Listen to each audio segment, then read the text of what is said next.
Alléluia. Alors, vous avez vos Bibles? Bon. Parce que vous savez que ici, dans ce groupe que nous formons, un groupe de prière, un petit groupe de maison,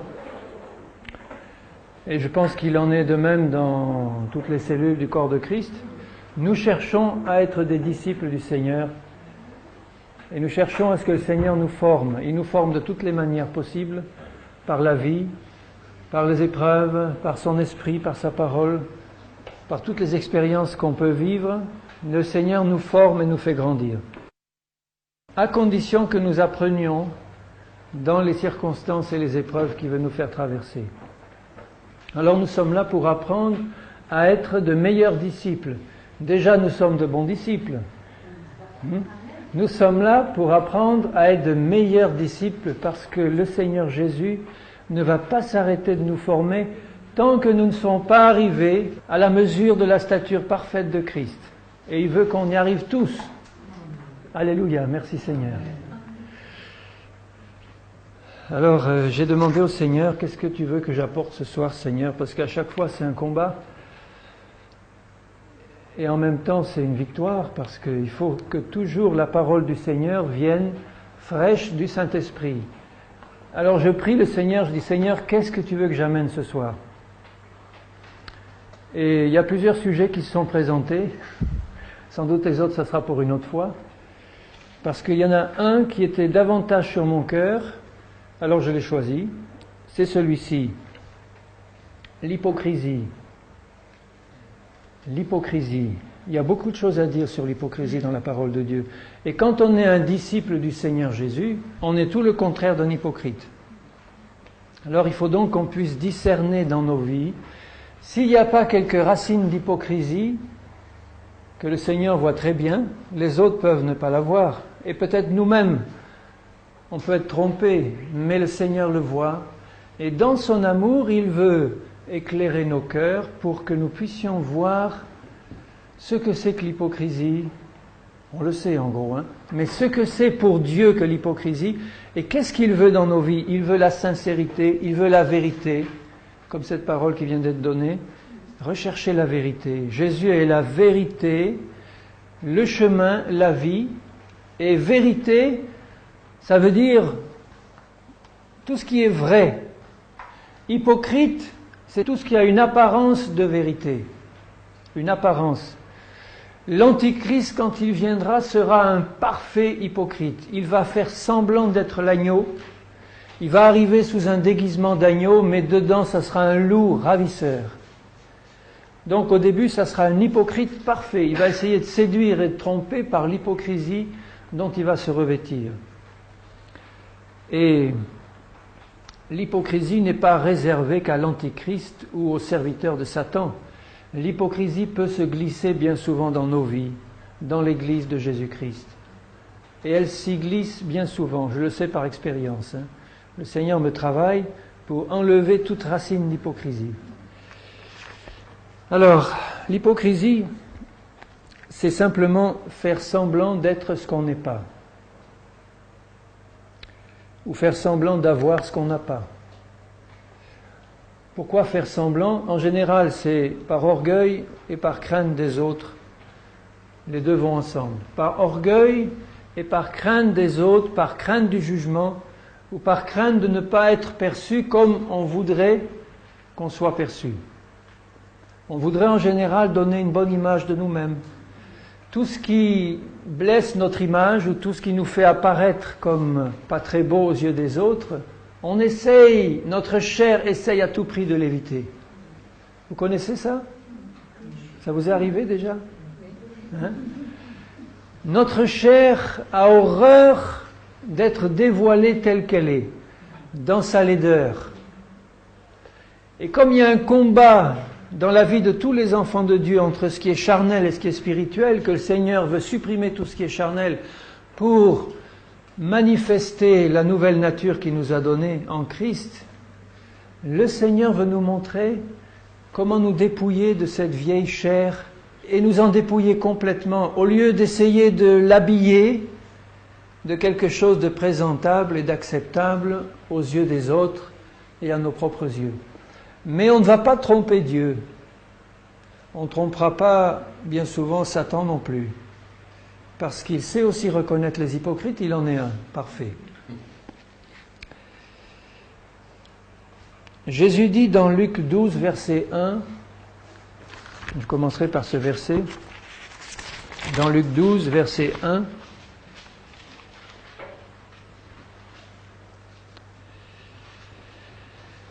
sur ces entrefaites, les gens s'étant rassemblés par milliers, au point de se fouler les uns les autres, Jésus se mit à dire à ses disciples. Donc vous voyez, il y avait d'une part la foule, des milliers, il y avait là des disciples et des non-disciples, mais Jésus parle à ses disciples, et la première des choses qu'il leur dit, avant tout, remarquez que dans la bouche de Jésus, quand il dit avant tout, ça veut dire avant tout.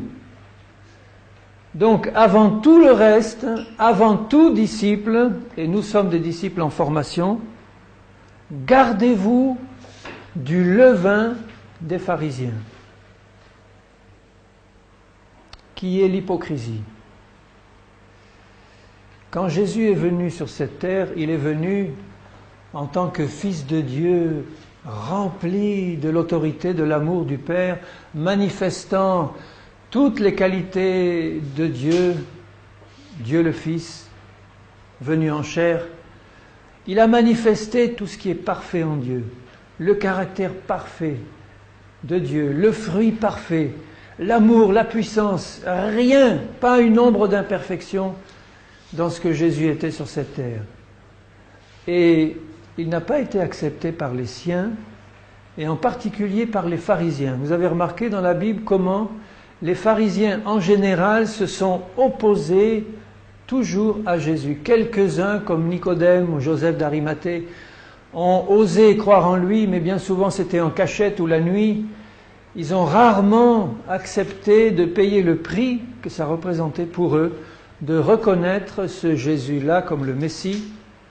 Eux qui étaient les chefs spirituels de l'époque, les chefs, et qui n'arrivaient pas à la cheville de cet inconnu de Nazareth qui faisait tant de miracles et de prodiges. Et eux qui étaient les grands chefs, les responsables, étaient remplis de jalousie. Ils étaient dans la chair de Moïse, ils prêchaient la parole qu'ils connaissaient par cœur, ils connaissaient toute la loi par cœur, et ils en avaient rajouté bien des choses, des commandements d'hommes, leur dit Jésus. Mais ce sont eux d'abord qui ont rejeté la vérité, qui ont rejeté le Seigneur. Donc chaque fois que nous avons un levain d'hypocrisie dans le cœur, qui était le levain des pharisiens, nous sommes en grand danger de repousser la vérité qui est en Jésus, ou quelque chose de la vérité. L'hypocrisie va nous empêcher de vivre dans la vérité, va nous empêcher de recevoir pleinement la vérité qui est Jésus. Jésus dit bien, avant tout, gardez-vous. Donc il fallait que ses disciples soient sur leur garde pour éviter de se laisser contaminer par l'hypocrisie. C'est donc possible pour un disciple de Jésus de se laisser contaminer par l'hypocrisie. Non seulement c'est possible, mais ça arrive très très fréquemment. Dans Matthieu 6, Jésus dit beaucoup de choses sur les pharisiens. On va analyser un peu ce que Jésus nous dit sur les pharisiens. Comme le levain des pharisiens, c'est l'hypocrisie, en voyant comment se comportaient les pharisiens, on va comprendre si ces choses peuvent se trouver dans nos vies aussi. Et elles sont quelquefois subtiles. Dans Matthieu 6, Jésus dit au verset 1er, « Gardez-vous ». Il reprend ce mot « gardez-vous ». Ça veut dire « faites bien attention de ne pas faire ce qu'ils font ». Gardez-vous de pratiquer votre justice devant les hommes. Voilà un premier aspect du levain des pharisiens. Ils étaient ceux qui pratiquaient leur justice devant les autres pour en être vus, pour l'apparence. Autrement, vous n'auriez point de récompense auprès de votre Père qui est dans les cieux. Lorsque donc tu fais l'aumône, ne sonne pas de la trompette devant toi, comme font les hypocrites, afin d'être glorifiés par les hommes. Vous voyez la motivation qui était dans le cœur de ces hommes. Il n'y a rien de mal en soi à faire l'aumône. Il n'y a rien de mal en soi à pratiquer ouvertement la justice. Mais eux le faisaient avec un cœur qui avait une mauvaise motivation. Ils le faisaient pour être glorifiés par les hommes. Ils avaient besoin de la reconnaissance des hommes. Ça, c'est très sérieux comme risque. Bien souvent, et en particulier les responsables, comme eux, les pharisiens, c'étaient les responsables, bien souvent, les responsables recherchent à être glorifiés par les hommes. C'est ce qui peut souiller tous les ministères. Ça, c'est le désir secret d'être reconnu par les hommes. On peut tous avoir ce désir-là, à quelque position qu'on soit. Et la chair, elle a ce désir d'être reconnue par les hommes. Ils reçoivent leur récompense. Quand tu fais l'aumône, que ta main gauche ne sache pas ce que fait ta droite, afin que ton aumône se fasse en secret et ton Père qui voit dans le secret te le rendra. Là, la motivation est pure. Évite d'en parler, évite de dire les bonnes choses que tu as faites, évite même de les montrer aux autres tant qu'il est possible, afin que tu ne perdes pas ta récompense et que ton Père te récompense au jour de la rétribution. Vous voyez qu'il faut avoir un cœur d'enfant pour faire ça, parce que vous remarquez que les enfants, les petits-enfants n'ont pas d'hypocrisie. Ils ne pensent pas au jugement des autres. Ils vont vous regarder droit dans les yeux pendant 5 minutes, sans baisser le regard ni rien. Ils ne craignent pas le jugement des autres. Ils ne cherchent pas à se faire mousser devant les autres. Ce n'est qu'en grandissant qu'ils prennent cette mauvaise habitude parce que le péché est dans la chair.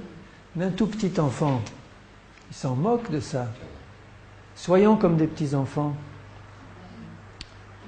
Quand vous priez, ne soyez pas là comme les hypocrites qui aiment à prier debout dans les synagogues et au coin des rues pour être vus des hommes.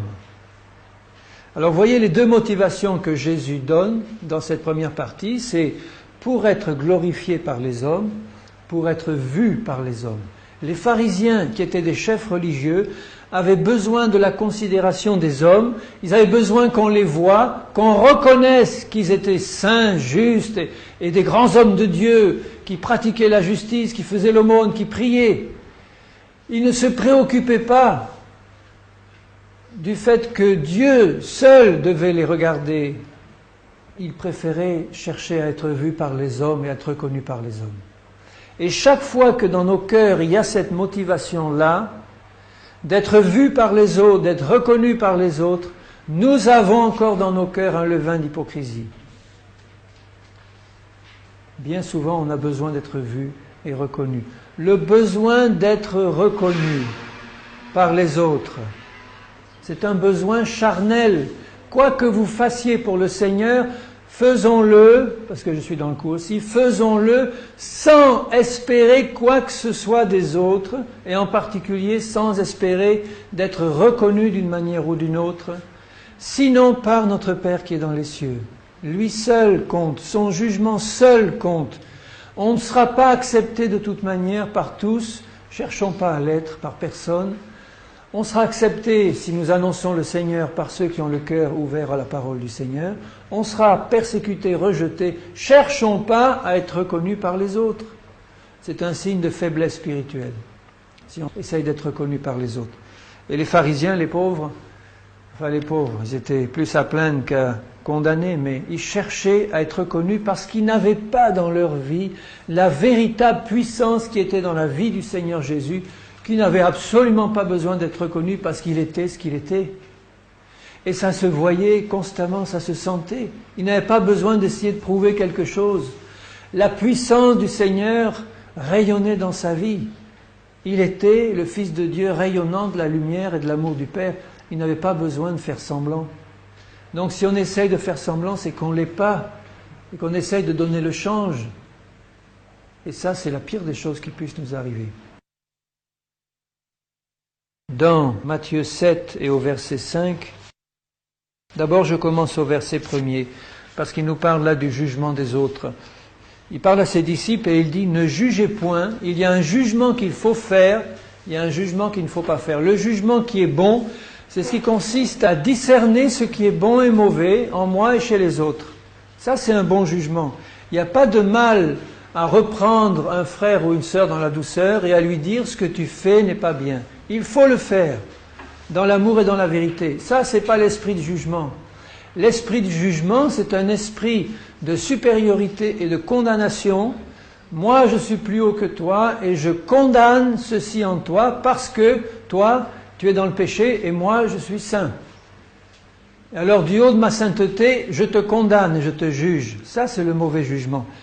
Afin que vous ne soyez pas jugés, car on vous jugera du jugement dont vous jugerez. Et on vous mesurera avec la mesure dont vous mesurez. Pourquoi vois-tu la paille qui est dans l'œil de ton frère et n'aperçois-tu pas la poutre qui est dans ton œil? Comment peux-tu dire à ton frère, laisse-moi ôter une paille de ton œil, toi qui as une poutre dans le tien? Hypocrite! Enlève d'abord la poutre de ton œil, alors tu verras comment enlever la paille de l'œil de ton frère. Les hypocrites, c'est-à-dire les pharisiens, ils essayent de corriger chez les autres ce qu'ils pratiquent eux-mêmes. Et j'ai bien souvent dû demander pardon au Seigneur, moi-même, parce que je l'ai fait. Et ça aussi, c'est un risque grand chez les serviteurs du Seigneur. Ils sont là pour diriger, conduire le troupeau, etc. Donc, donner des bons conseils, etc. Mais, est-ce que nous pratiquons ce que nous enseignons? Jésus le dira, écoutez bien et faites ce qu'ils disent, mais surtout ne faites pas ce qu'ils font, les pharisiens. Le pharisien, il va juger quelque chose qu'il est en train de pratiquer. Donc, il va juger quelqu'un qui est en train de violer la loi de Dieu, sous un de ses aspects, alors que lui, il est en train de la violer sous des aspects encore beaucoup plus gros, quelquefois. Et Jésus dit, voilà l'hypocrisie. Bien souvent, frères et sœurs, nous jugeons nos frères et nos sœurs sur des choses que nous sommes encore en train de pratiquer nous-mêmes. Et ça, c'est un levain d'hypocrisie épouvantable dans le peuple du Seigneur. D'essayer de dire, toi, t'as vu lui ce qu'il a fait, t'as vu ce qu'elle a fait, alors que ça t'arrive bien souvent de faire la même chose. Donc, en condamnant et en jugeant cette personne, tu es en train, dit Romain, de te condamner, de te juger toi-même. Parce que toi qui pratiques ces choses, tu es en train de condamner un autre qui les pratique, au lieu de faire ce que Jésus demande, ce que le Seigneur demande, juge-toi toi-même, et après tu pourras juger ton prochain. Ça ne veut pas dire qu'il faut attendre d'être parfait pour pouvoir reprendre quelqu'un, mais au moins faisons-le dans un esprit d'humilité, avec douceur et en reconnaissant si ça nous arrive aussi. Il y a un pardon auprès de Dieu pour ces choses, mais évitons cet esprit de jugement qui consiste à condamner chez les autres ce que nous pratiquons nous-mêmes. L'esprit de jugement. C'est affreux. Je vais condamner quelqu'un parce qu'il a un mauvais caractère, alors que le mien est encore pire. Dans Matthieu 15, verset 7,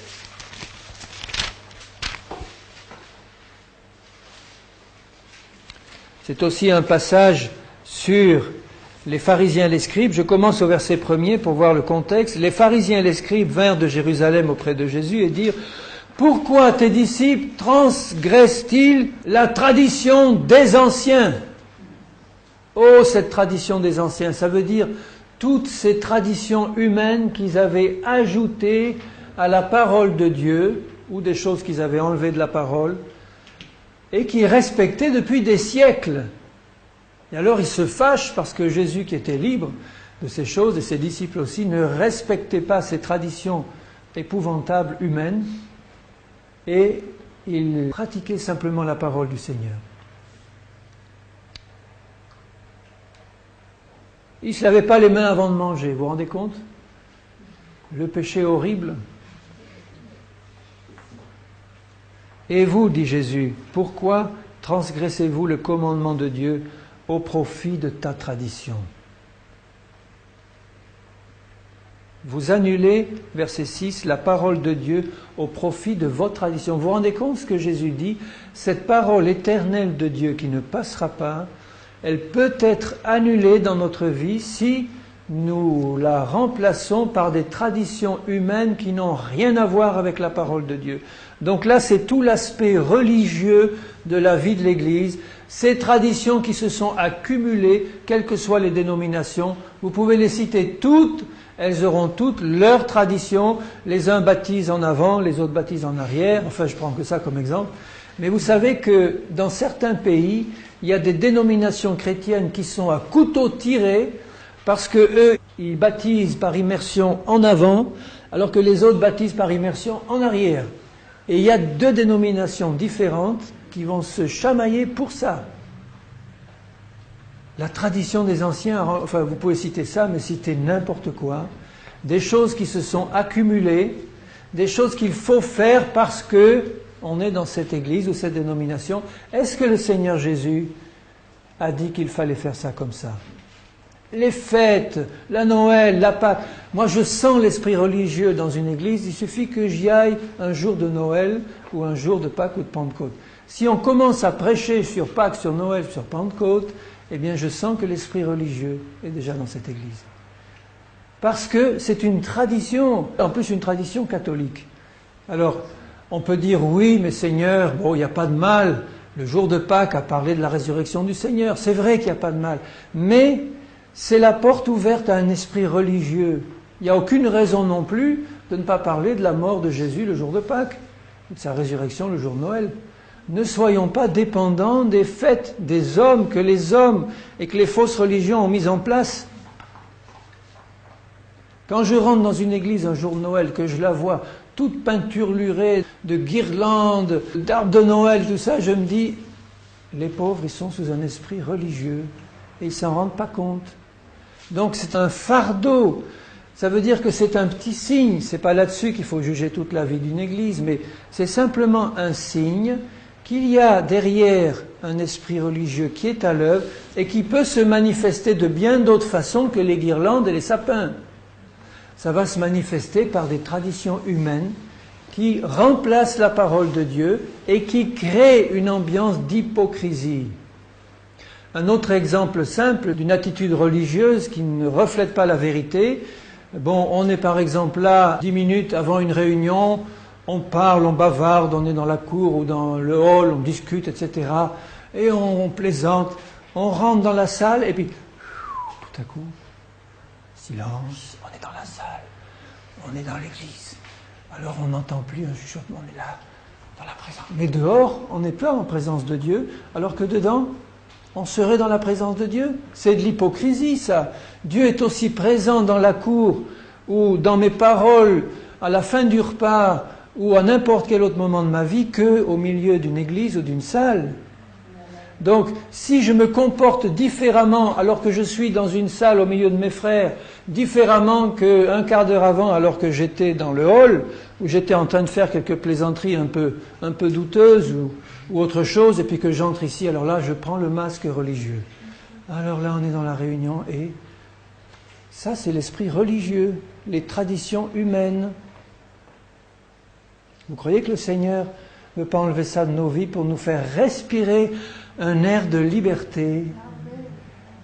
J'aurais aimé être, comme quelqu'un le disait, là, quand Jésus était sur cette terre, avec lui, en train de parler avec ses disciples, et les réunions qu'il tenait. Ça devait être la vie à l'état pur. La vie à l'état pur. Sans ce carcan religieux qu'on trouve dans bien de groupes et des églises chrétiennes. Sans ce carcan. Là où est l'esprit, là est la liberté. La liberté, non pas de faire n'importe quoi, mais la liberté d'entrer dans ce que le Saint-Esprit veut nous faire faire. Le Saint-Esprit est souvent ligoté par nos traditions humaines. Non seulement on annule la parole, mais on empêche le Saint-Esprit d'agir. Il est comme une colombe. Il se retire et il attend qu'on en ait fini avec nos traditions humaines. Et quand on en aura fini, il va reprendre la direction. Seigneur Saint-Esprit, pardonne nos traditions humaines. Pardonne notre hypocrisie. Laisse, Seigneur, ta vie se manifester au milieu de nous et au milieu de tes enfants. Et dans cette liberté, on va respirer. Alléluia, Seigneur. Donne-nous cette grâce. Dans Matthieu 23, 15, Matthieu 23,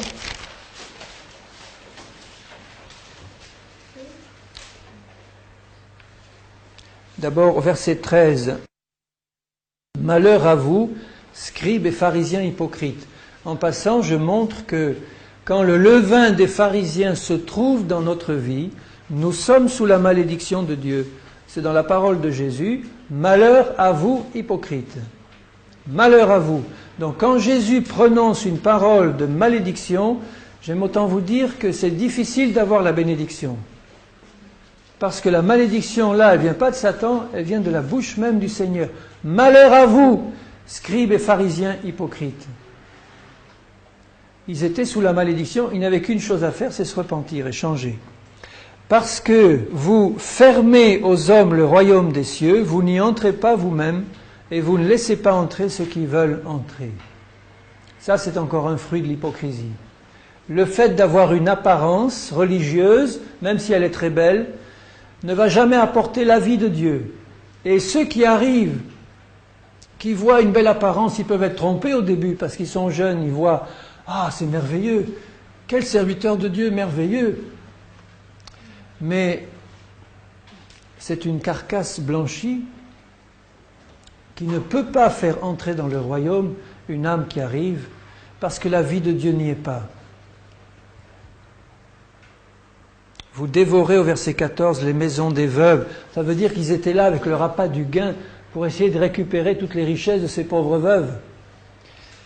Malheur à vous, vous faites pour l'apparence de longues prières. Vous avez remarqué comme les prières de Jésus étaient courtes devant la tombe de Lazare. Lazare, sors! Moi, je ne sais pas combien de mots j'aurais dit, mais souvent là, plus le problème est compliqué pour nous, plus on fait une longue prière. On a besoin de se persuader soi-même. Mais Jésus faisait toujours des courtes. D'ailleurs, j'ai même remarqué une chose, je crois vous l'avoir dit une fois, aussi bien Jésus que les disciples ne priaient pas devant le problème, ils prononçaient une parole devant le problème, ils priaient avant, la nuit ou avant.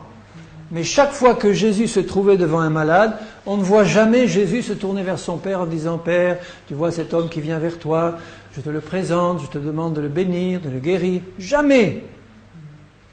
Vous pouvez lire la Bible en entier, jamais Jésus ne l'a fait, sauf erreur, une seule fois. Par contre, il est dit qu'il passait des nuits, des heures à prier. Il passait des heures à dire « Père, tu vois, je vais prier demain pour ces malades. Ou un mois de ton esprit pour que, dès que je les verrai, eh bien une parole, un geste les touche et qu'ils soient instantanément guéris. » Il arrivait devant le malade « Seigneur Jésus, guéris-moi. Sois guéri. Lève-toi, prends ton lit, marche. Une parole. Lazare, sors. » Ça suffisait parce qu'il avait prié déjà avant. Alors eux, les hypocrites, faisaient pour l'apparence de longues prières qui souvent ne marchaient pas.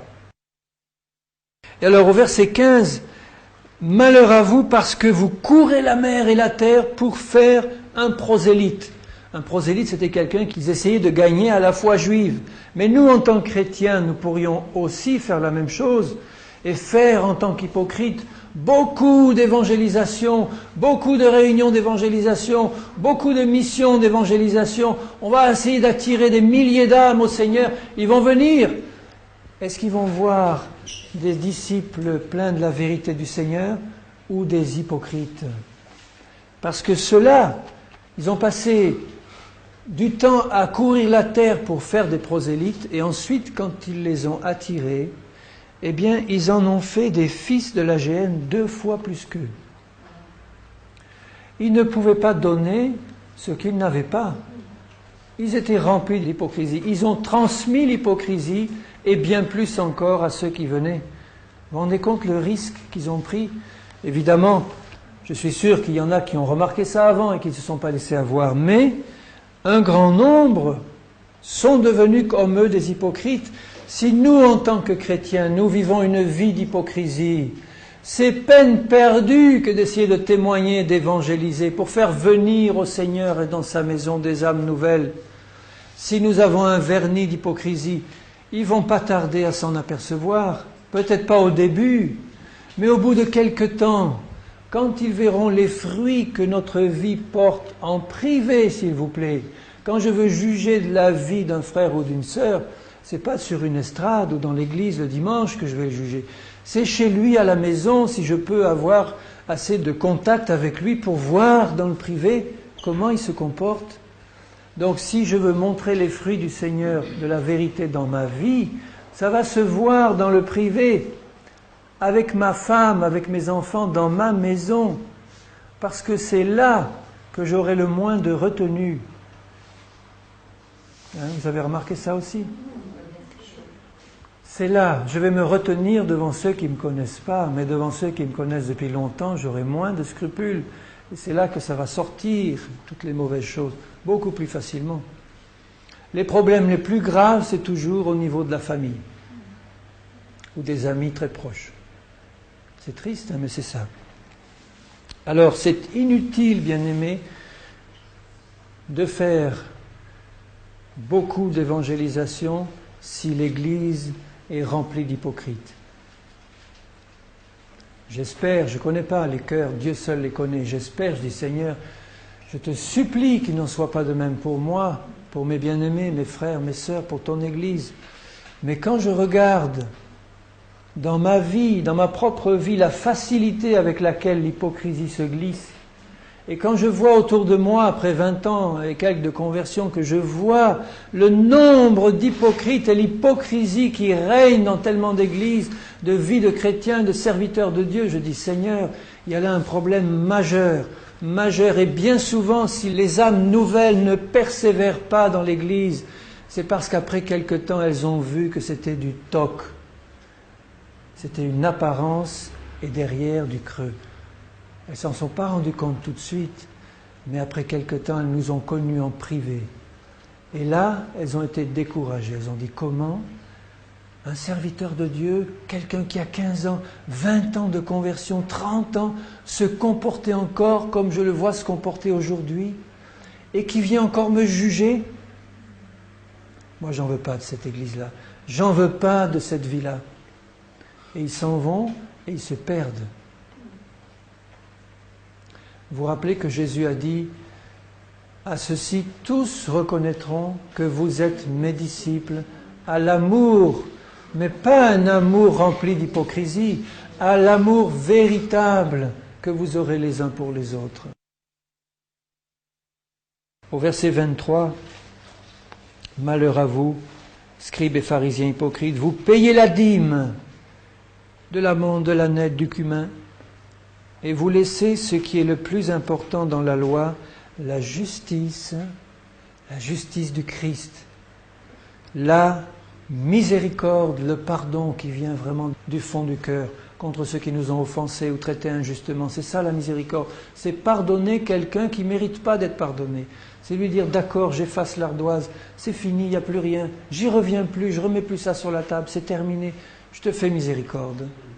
Justice, miséricorde et fidélité. Fidélité au Seigneur, malgré nos faiblesses, nos hauts et nos bas. Seigneur, tu sais que je t'aime et que je veux marcher avec toi. Je veux te rester fidèle jusqu'au bout, Seigneur. Aie pitié de moi et travaille dans mon cœur pour faire de moi un vrai disciple.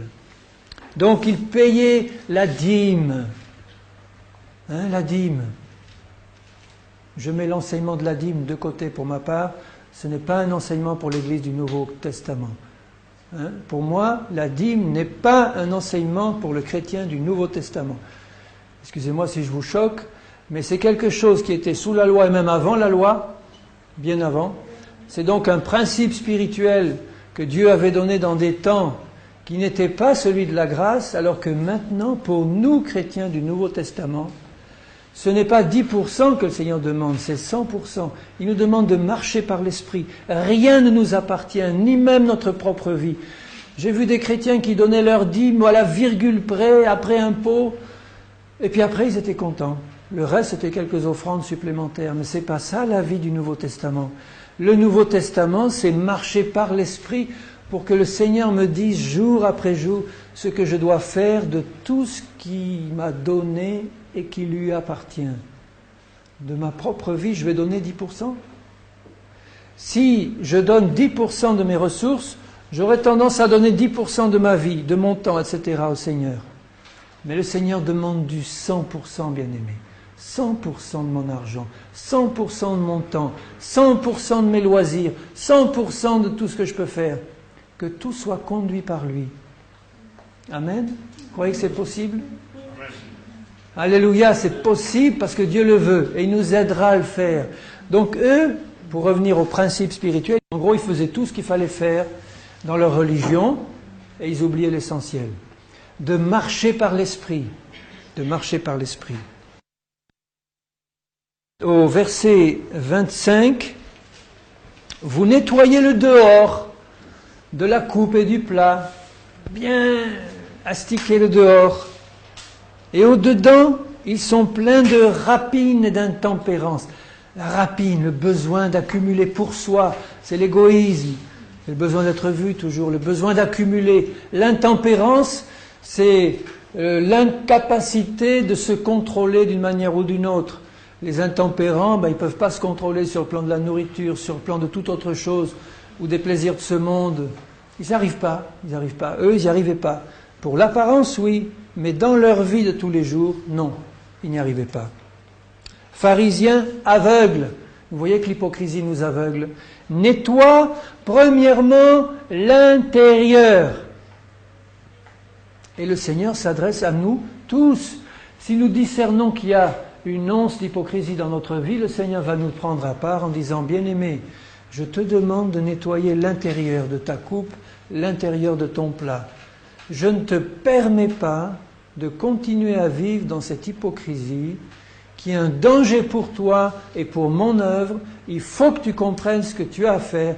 Nettoie d'abord l'intérieur. Nettoie l'intérieur.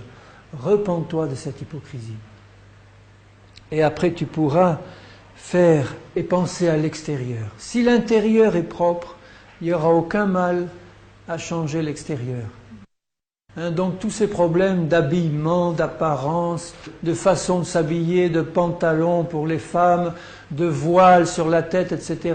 Il y a des choses qui sont nécessaires de pratiquer, mais à condition que l'intérieur soit d'abord nettoyé.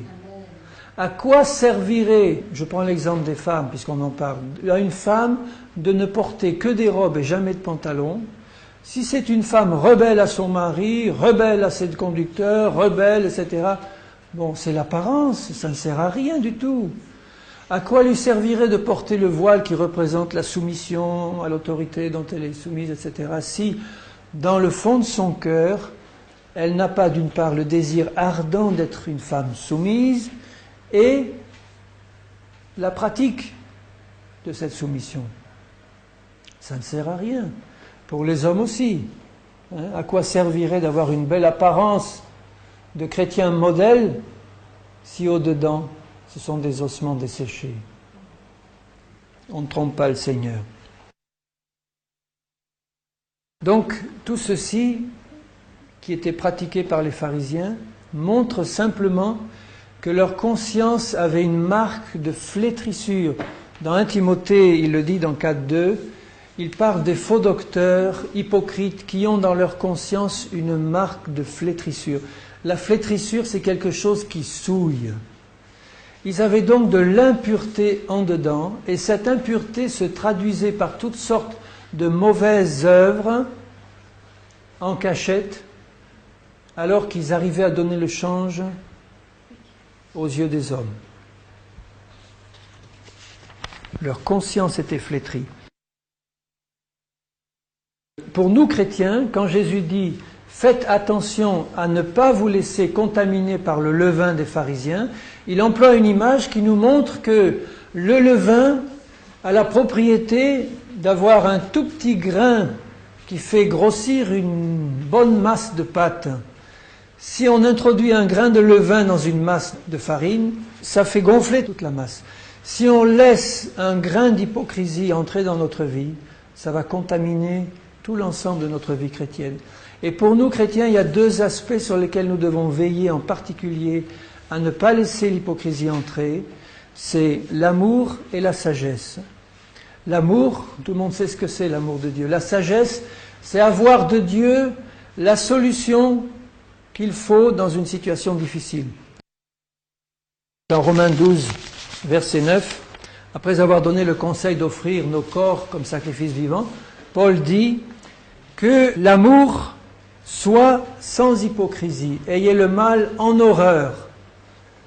Que l'amour au milieu de nous soit sans hypocrisie. C'est tellement facile d'avoir un amour hypocrite. Oh, bien-aimé frère, bien-aimé sœur, viens, il y a longtemps que je ne t'ai pas vu. Oh, je pouvais l'éviter celui-là. Viens que je t'embrasse. Ça, c'est un petit détail, mais un amour hypocrite, c'est ça. C'est quelque chose qui se répand en beaux compliments, en belles paroles, alors qu'au fond de notre cœur, il n'y a pas un amour sincère pour ce frère ou cette sœur. On a de l'amertume, on a de la rancune, on a de la haine sous une forme ou une autre. Et comme c'est quelque chose d'inavouable, on le couvre par une apparence d'amour. Alors quand ces choses sont dans l'église de Jésus, vous voyez les dégâts que ça fait. Vous voyez la porte ouverte à l'action des mauvais esprits. Parce que ce n'est rien d'une vérité, ça. C'est pas la vérité mise en pratique. Il vaudrait encore mieux, c'est pas tellement à faire, c'est pas un conseil que je vous donne, mais il vaudrait encore mieux, si vous êtes coléreux, que les gens voient que vous l'êtes, et pas essayer de le cacher, et puis de la montrer simplement à votre femme chez vous, ou à votre mari. Alors qu'à l'église, jamais, on vous a jamais vu en colère. Jamais. Mais dès que vous êtes rentré chez vous, alors là, ça barde. Il vaudrait mieux que vous piquiez une bonne colère devant toute l'église et qu'on voit que vous êtes coléreux, au moins on pourra prier pour vous. Et vous ne passerez plus pour un hypocrite. Dans Jacques 3, 17, la sagesse d'en haut est premièrement pure, ensuite pacifique, modérée, conciliante, pleine de miséricorde et de bons fruits, exempte de duplicité et d'hypocrisie. Le Seigneur veut que nous soyons des disciples sages. Et le signe de la vraie sagesse du Seigneur, c'est ça. C'est la pureté, la paix, la modération, l'esprit de conciliation. On essaie d'être conciliant. Ça ne veut pas dire plein de compromis. Ça veut dire essayer de trouver un accord s'il est possible, tout en restant droit dans la parole du Seigneur. Pleine de miséricorde et de bons fruits, sans duplicité, hypocrisie. Duplicité, c'est pareil que l'hypocrisie, c'est caché alors que dedans, c'est autre chose. C'est caché, une apparence, la ruse. Donc la sagesse d'en haut est dépourvue totalement d'hypocrisie. Et comme le Seigneur veut que nous soyons des disciples pleins de la sagesse d'en haut, nous avons là aussi un moyen de contrôle pour savoir si l'hypocrisie est aussi dans notre vie ou pas. Parce que s'il y a dans notre vie un manque de pureté, un manque d'esprit pacifique, un manque d'esprit de modération et de conciliation, si nous n'avons pas ça, c'est bien souvent que l'hypocrisie s'y trouve aussi. Les deux vont ensemble. Quand on ne marche pas dans la vérité en tant que chrétien, on n'aime pas ça en général, on essaie de donner le change et de produire extérieurement quelque chose qui n'est pas la vérité. Quand la pureté, l'esprit pacifique véritable, la modération véritable y est, l'hypocrisie n'y est pas non plus. C'est évident, ça va de soi. Quand l'Esprit du Seigneur peut se manifester pleinement dans nos vies par la bonté, l'amour, la miséricorde, il n'y a pas d'hypocrisie. Mais si nous savons dans le fond de notre cœur qu'on a des tendances de jalousie, de colère, d'animosité, que ces choses y sont déjà dedans et que ça boue, eh bien on va essayer de cacher ça. Comme on sait que c'est pas bon et que pour le moment on l'a pas enlevé, au lieu de l'avouer au Seigneur et aux autres et dire « Priez pour moi, je reconnais devant toi que j'ai ce caractère-là, que j'ai cette tendance-là, que j'ai cet esprit de zizanie, de critique, de jugement, de manque de conciliation, de manque de miséricorde, de mauvais fruits. » Au lieu de faire l'hypocrite ou d'aller juger les autres sur ce que tu pratiques toi-même, reconnais-le devant les autres. Dis-le à tes frères et sœurs. Je suis comme ça, priez pour moi, aidez-moi. Jésus, je suis comme ça. Je le reconnais à lui d'abord. Je ne vais pas essayer de cacher à Jésus ce que je suis. Seigneur, je suis comme ça. Alors, si nous voulons que l'amour et la sagesse se manifestent parfaitement au milieu de nous, Éliminons toute racine d'hypocrisie. Alors, comment traiter le problème? Comment traiter ça? Si je reconnais ce soir vraiment que l'hypocrisie, c'est un problème dans ma propre vie, je dois savoir ce qu'il faut faire pour en sortir. Et il faut en sortir, bien-aimés, si je veux marcher dans la vérité. La première chose que nous devons savoir et jamais oublier, c'est que chacun rendra compte à Dieu pour lui-même. Chacun rendra compte à Dieu pour lui-même. Je ne vais pas rendre compte à Dieu pour les péchés de mon voisin. Je rendrai compte à Dieu pour moi-même. Ce n'est pas à des hommes que j'ai à rendre compte pour essayer d'avoir leur faveur, c'est à l'Éternel, à mon Dieu. Maintenant est le jour du tribunal de Christ. Quand j'irai me présenter devant lui, il dit le Seigneur que nous, chrétiens, nous aurons à être présentés devant le tribunal de Christ pour que nos œuvres soient passées au feu et tout ce qui sera consumé par le feu disparaîtra. Et je perdrai toute récompense. Parce que ces œuvres auront été faites dans l'hypocrisie et pas dans l'authenticité. Chacun rendra compte à Dieu pour lui-même. C'est dit dans Romains 14, verset 12. Romains 14, 12. Ça nous rend humbles de savoir ça, parce que on est toujours à avoir tendance à critiquer les autres pour le mal qu'ils nous font. C'est une tendance générale. Je crois qu'il n'y en a pas un parmi nous qui est à l'écart de cette tendance. Elle est dans la chair de péché. On a tendance à critiquer les autres pour le mal qu'ils nous font, et surtout pour le mal injuste qu'ils nous font. Alors là, c'est les plus grosses critiques. Le mal injuste qui nous est fait, il est insupportable pour notre chair. Et la tendance, ça va être de critiquer, de se venger d'une manière ou d'une autre. Dans Romains 14, 12, il nous dit « Ainsi, chacun de nous rendra compte à Dieu pour lui-même. » Et il ajoute « Ne nous jugeons donc plus les uns les autres. » Pourquoi tu ne dois pas juger ton frère? Parce que tu vas passer devant le jugement de Dieu. Et je t'assure que si tu as passé ta vie à juger méchamment les autres, alors que tu pratiquais ce que tu jugeais chez les autres, Dieu ne va pas te rater, bien-aimé, il ne va pas te rater. Parce que Dieu est un Père qui nous aime et qui va châtier ses enfants comme il le mérite pour que nous participions à sa sainteté. Mais il ne va pas nous rater.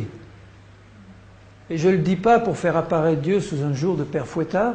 C'est un Père aimant et bon, mais il est bien dit dans la parole du Seigneur que le Seigneur châtie ses enfants parce qu'il nous aime. Alors je préfère faire tout ce qui est en mon pouvoir pour me juger moi-même avant que Dieu me juge. C'est ce qui est dit dans 1 Corinthiens 11, avant de prendre la scène.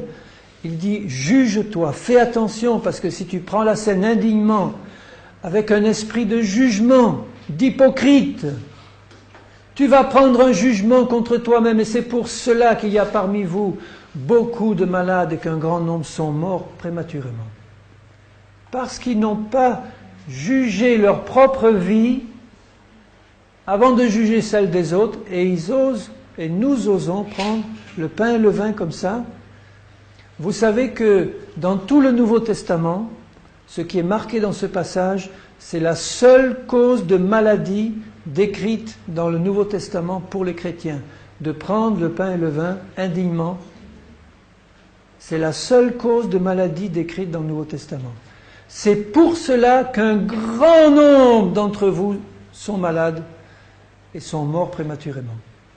Alors si dans les églises de Jésus-Christ, nous pratiquions ce qui est dit, juge-toi toi-même devant Dieu à la lumière de sa parole, au lieu de passer ton temps à l'imposition des mains et à l'onction d'huile et à demander la prière des uns et des autres, bien souvent c'est parce que tu as pris la scène alors que dans ton cœur, tu étais hypocrite et tu avais gardé de la rancune contre ton frère, contre ton mari, contre ta sœur, contre quelqu'un, et que tu n'as pas réglé ça devant Dieu et devant lui.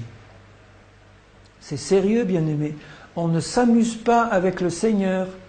On ne joue pas avec Dieu. C'est pas pour mettre la frousse dans nos cœurs que je dis ça, il faut que vous compreniez. C'est simplement pour avoir la crainte biblique de Dieu, dans l'amour, parce que si je crains Dieu, c'est parce que je l'aime, Et je sais que mon Dieu veut tellement se réjouir dans ma vie par la manifestation de la vérité et de la justice. Il en a assez, le Seigneur, de l'hypocrisie au milieu de nous. Et dans ma vie, il en a assez. Arrêtons, jugeons-nous. Je sais que j'aurai à rendre compte à Dieu pour moi-même. Ça, c'est la première chose. Donc, j'ai déjà commencé d'ailleurs la deuxième. Donc, deuxièmement, que chacun examine ses propres voies pour lui-même. Ça veut dire, en fait, en résumé ce que je viens de dire, que chacun se juge devant Dieu à la lumière de sa parole et de son esprit. Et vous savez, si nous le faisons honnêtement devant Dieu, on va perdre l'esprit de jugement et l'esprit critique qu'on a. Parce que le Seigneur nous dira, oui, tu viens te plaindre d'un tel ou d'une telle devant moi, mais bien-aimé, qu'est-ce que tu as fait toi dans cette situation? Le Seigneur, il va mettre sous nos yeux notre part de responsabilité. Combien de fois ça m'est arrivé quand j'arrivais devant le Seigneur en disant « Seigneur, j'en peux plus, regarde ce qui se passe, regarde la situation que je suis en train de vivre. » Et le Saint-Esprit, à quelque temps, il me dit « Et toi, bien-aimé, quelle est ta part de responsabilité dans cette situation-là? Tu veux bien la reconnaître aussi, en premier? Ah, tu te plains d'un tel. C'est possible que tu n'aies absolument rien fait, ça arrive. Dans ce cas-là, tu es injustement traité et c'est une grâce que Dieu te fait. Réjouis-t'en, il te dit. Tu as été injustement traité, c'est une grâce. Considère-le comme une joie parfaite. Mais là, ta part de responsabilité à toi. Hein? Tu te plains devant moi de ton mari, de ta femme, de ton frère, de ta sœur. Mais toi, tu n'y es pas pour quelque chose. Dans Lamentation 3, Lamentation de Jérémie, chapitre 3, verset 39, 37 et suivant. Qui dira qu'une chose arrive sans que le Seigneur l'ait ordonnée? Donc, alléluia, hein, tout, absolument tout. N'est-ce pas de la volonté du Très-Haut que viennent les maux et les biens? Dieu ne veut pas le mal pour nous, bien évidemment. Mais il va permettre que des mauvaises choses nous arrivent pour nous apprendre quelque chose, parce que toute chose concourt au bien de ceux qui aiment Dieu. Donc il va m'apprendre le discernement pour savoir ce que j'ai à faire dans telle situation, ou résister à un démon qui m'attaque, ou voir que c'est le châtiment de Dieu. Ben là, je ne vais pas résister à Dieu. Hein. J'ai besoin de la sagesse du Seigneur, mais pourquoi l'homme vivant se plaindrait-il que chacun se plaigne de ses propres péchés? Recherchons nos voies et sondons-les, et retournons à l'Éternel. Élevons nos cœurs et nos mains vers Dieu qui est au ciel. Nous avons péché, nous avons été rebelles. Vous avez remarqué comment Daniel, Néhémie, Esdras prenaient sur eux et avec eux le péché de leur père. Seigneur, nous avons péché, nous avons commis l'iniquité. Seigneur, dans cette situation-là dont je souffre, montre-moi si je n'ai pas ma part de responsabilité. Montre-moi, Seigneur. Je ne veux pas commencer à me plaindre de quelqu'un si moi, dans cette situation-là, d'abord, je n'ai pas à me plaindre de mon propre péché dans cette situation. Et ça, c'est capital, bien-aimé, entre mari et femme, parents, enfants, frères et sœurs, proches dans l'Église. Que chacun se plaigne. Si on faisait ça, vraiment, si on avait ce réflexe, Seigneur, je vais être jugé pour mes propres œuvres. Alors Seigneur, je veux me sonder moi pour voir si en toute situation, je n'ai pas une part de responsabilité. Alors si le Seigneur me montre que j'ai une part de responsabilité, à ce moment-là, évidemment, la suite est simple. S'il me demande de me sonder, c'est pour me détourner de mes mauvaises voies. C'est pas pour dire, ah bon, je reconnais que je suis hypocrite, je reconnais que je suis ça, et puis j'y reste. C'est pas ça la vraie repentance. Hein. La vraie repentance, c'est quand le Seigneur nous montre ce que nous sommes, c'est prendre une fois pour toutes devant Dieu, avec son aide, la décision ferme de changer, qu'à partir de ce jour, c'est terminé, Seigneur, j'ai pris la décision que ça ne se reproduira plus. J'ai pas trop confiance en général dans les larmes, bien que quand on a vraiment une vraie repentance, on soit amené à verser d'abondantes larmes quelquefois, et ça fait du bien de pleurer. Mais quelquefois, les larmes ne veulent pas dire forcément qu'il y a eu une repentance profonde. Quand Jean-Baptiste dit à ceux qui venaient, race de vipères, produisez du fruit digne de la repentance. Ça veut dire, je verrai si tu es repenti sincèrement, non pas à l'abondance des larmes que tu as versées, mais je verrai si dans ta vie, le fruit a changé. Et si c'est le fruit de l'esprit que tu commences à porter ou que tu continues à porter. Est-ce que c'est l'amour, la joie, la paix, la patience, la bonté, la bienveillance, etc., la foi, la douceur? Est-ce que c'est ça qui grandit dans ta vie? Tu seras jugé sur le fruit. Tu ne seras pas jugé sur les dons que tu as reçus. Qui es-tu? Ce que tu as reçu, tu l'as reçu du Seigneur. Tu ne vas pas être jugé sur les miracles que tu as faits. Tu vas être jugé sur le fruit que tu as porté dans ta vie. Je serai jugé sur le fruit que j'ai porté. Donc je dois me détourner de mes mauvaises voies. Et pour ça, il n'y a pas 36 solutions. Je dois me placer devant le Seigneur pour qu'il me les montre. Le Saint-Esprit est celui qui convainc de péché, de justice et de jugement. Il va me convaincre de péché, et après il me montre les deux voies qui suivent. Une fois que je suis convaincu de péché, il n'y a que deux choses. Ou la voie de la justice ou la voie du jugement. Si je veux me détourner de mes mauvaises voies, je prends la voie de la justice et le Saint-Esprit est avec moi pour m'aider. Si je ne veux pas me détourner et que je reste dans la voie de mes mauvaises œuvres, à ce moment-là, c'est le jugement de Dieu qui vient. Et la bonté de Dieu me pousse à la repentance.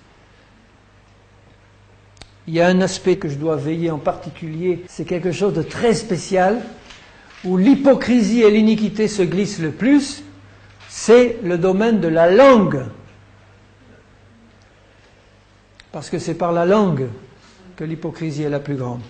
Dans le psaume 39, verset 2, je lirai juste ce verset, psaume 39, verset 2, je disais, je veillerai sur mes voies, c'est ce qu'on vient de dire, on doit veiller sur ses voies, de peur de pécher par ma langue. La première des œuvres mauvaises que nous pratiquons, c'est par la langue. Je mettrai un frein à ma bouche, tant que le méchant sera devant moi. Je suis resté muet dans le silence, je me suis tu, quoique malheureux, et ma douleur n'était pas moins vive.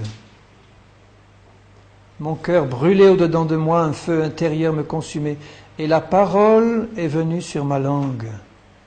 Éternel, dis-moi quel est le terme de ma vie, quelle est la mesure de mes jours, que je sache combien je suis fragile. Vous voyez, il avait compris, David, que malgré, c'était le roi, le prophète, le grand, il n'était rien du tout devant le Seigneur. Et lui disait, Seigneur, lui qui avait eu de si belles paroles, des psaumes si merveilleux, des prophéties si extraordinaires, mais je mets une garde à ma bouche parce que quand je suis appelé à veiller sur mes œuvres, c'est de peur de pécher par ma langue. Veillons en premier lieu sur notre langue, en tout premier. Tout premier.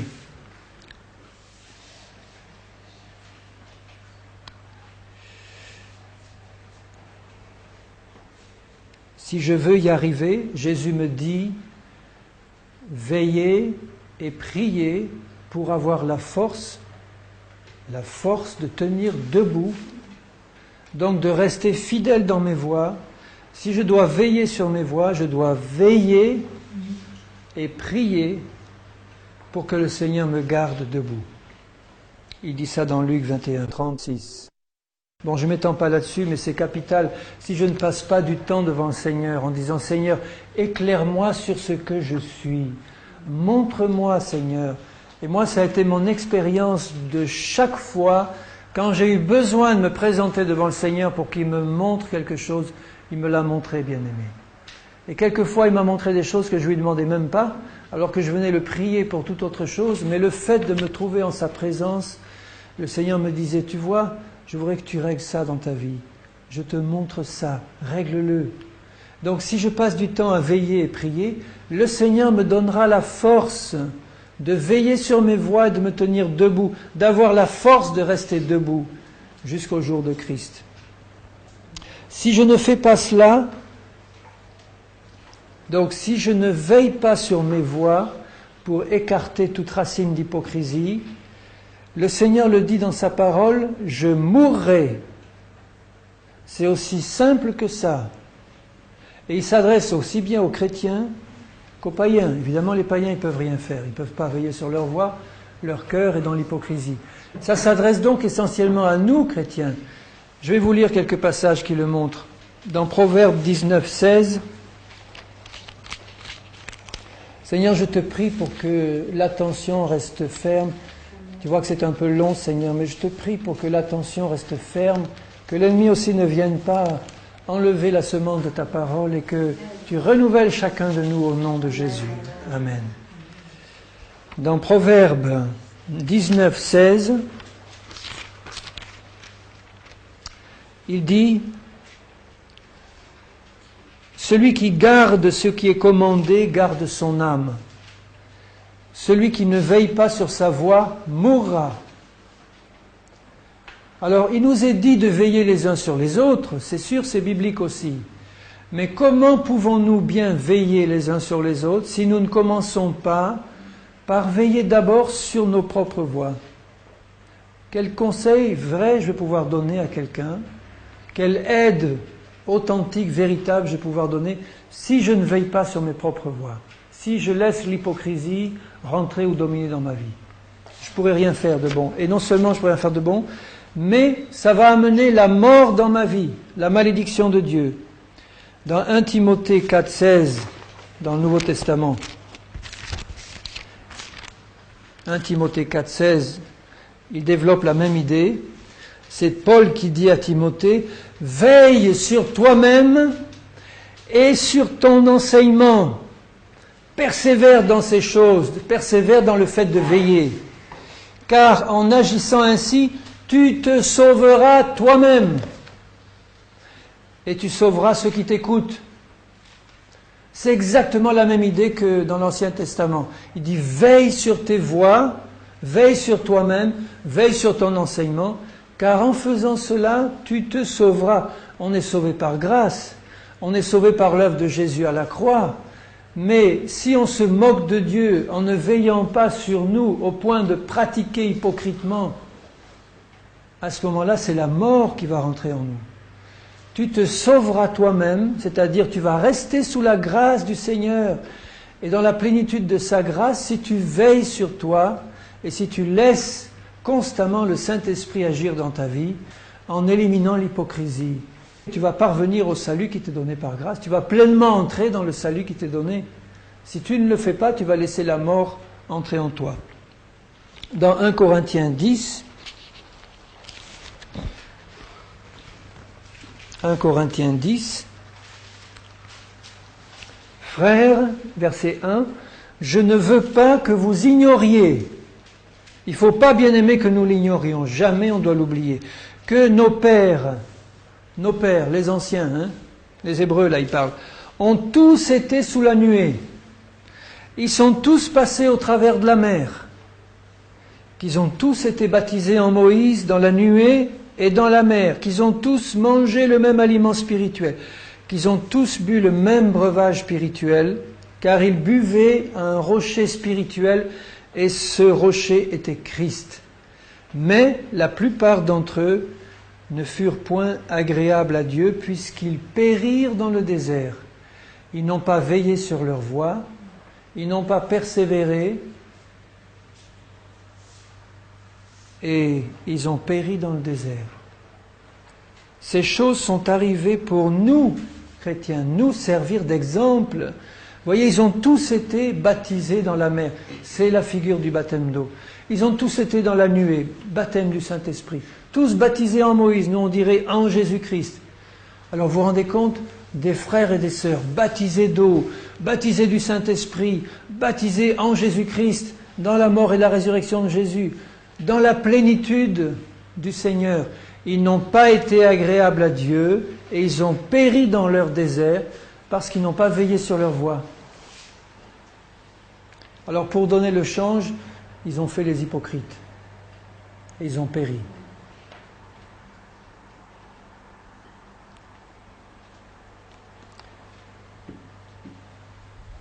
C'est le malheur et la ruine qui attendent ceux qui n'éliminent pas l'hypocrisie de leur vie.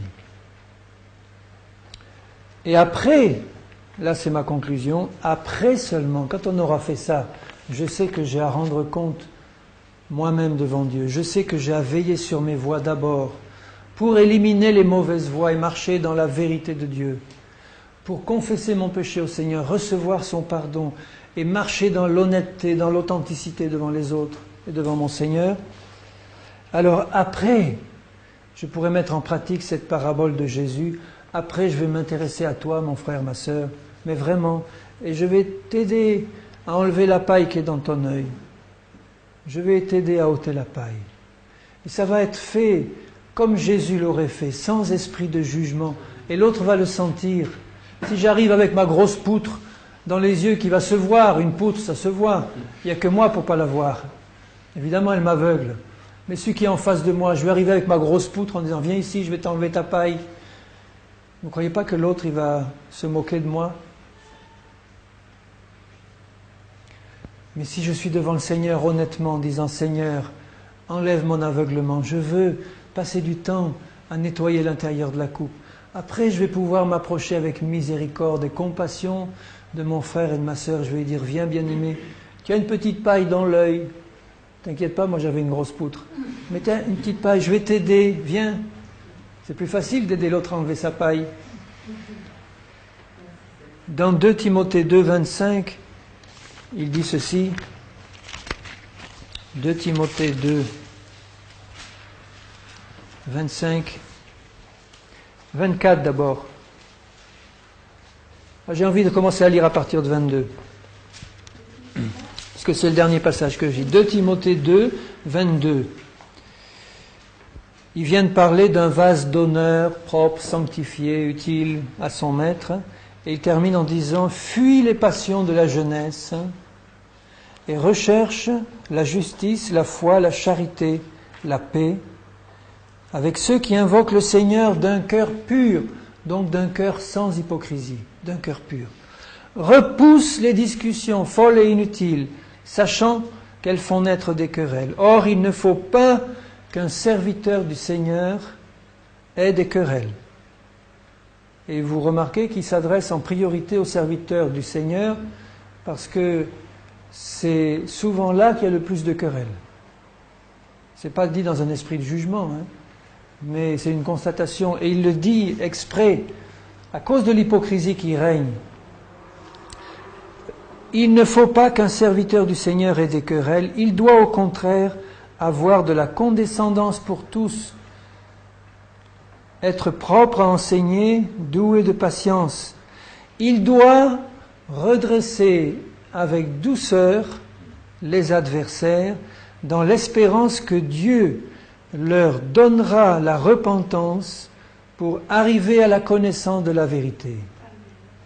Et je peux, je pense, sans tordre la parole, utiliser ce conseil donné à un serviteur pour que nous tous, nous puissions l'appliquer dans nos rapports mutuels.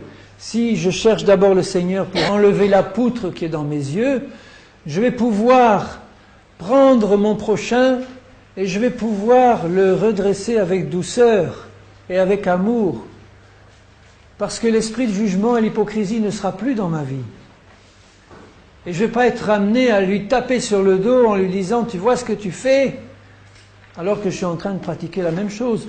L'hypocrisie sera enlevée, la cause de cette hypocrisie sera réglée devant Dieu, et je vais pouvoir redresser avec douceur et amour celui qui s'égare ou celui qui tombe dans le péché.